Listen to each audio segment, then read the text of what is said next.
കഴിഞ്ഞ 23 വർഷമായി ലോട്ടറി വിൽപ്പന നടത്തുന്ന കോഴിക്കോട് സ്വദേശി രമേശിന് VSന്റെ വിയോഗം തീരാ നഷ്ടമാണ്. VSന്റെ ഇടപെടലിൽ കേരളത്തിൽ ഇതര സംസ്ഥാന ലോട്ടറി വിൽപ്പന നിരോധിച്ചതോടെയാണ് പതിനായിരക്കണക്കിന് സാധാരണ ലോട്ടറി വിൽപ്പനക്കാർക്ക് മികച്ച വരുമാനം കണ്ടെത്താൻ കഴിഞ്ഞതെന്ന് രമേശ് പറയുന്നു.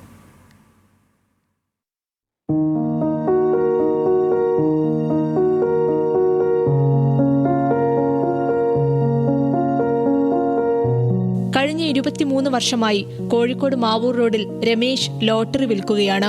ഒരു കാലത്ത് സിംഗം, കുയിൽ തുടങ്ങിയ ഇതര സംസ്ഥാന ലോട്ടറികൾ സംസ്ഥാനത്തിന്റെ നികുതി മാത്രമല്ല സാധാരണ ലോട്ടറി വിൽപ്പനക്കാരുടെ വരുമാനം കൂടി കവർന്നെടുത്തപ്പോൾ അന്ന് മുഖ്യമന്ത്രിയായിരുന്ന VS ആണ് ഇത്തരം ലോട്ടറികളുടെ വിൽപ്പന നിരോധിച്ചത്.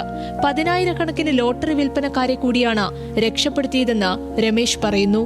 അതുകൊണ്ട് തന്നെ VS എന്ന രണ്ടക്ഷരം രമേശിന് കണ്ണും കരളുമാണ്.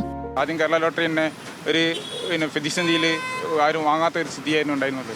അന്യ സംസ്ഥാനം പോയതുകൊണ്ട് കേരള ലോട്ടറി മാത്രമായതുകൊണ്ട് അതിന് ഒരു വിൽപ്പനക്കാർക്ക് അതിന് ലാഭവും അതിന് വിറ്റുവരവിൻ്റെ ഒരു ലാഭവും സർക്കാരിന് ഒരു മുതൽക്കോട്ടാകുകയും അത് നല്ലൊരു സ്ഥിതിയിലാണ് ഇപ്പോൾ കേരള ലോട്ടറി നിലനിൽക്കുന്നത്. ഇപ്പോൾ അടിച്ചടിക്കുന്ന ലോട്ടറി തന്നെ ഫുള്ള് വിൽപ്പനയും ജനങ്ങളിലേക്ക് എത്തിക്കുന്ന ഒരു രീതിയുമാണ് ഉണ്ടായിട്ടുള്ളത്.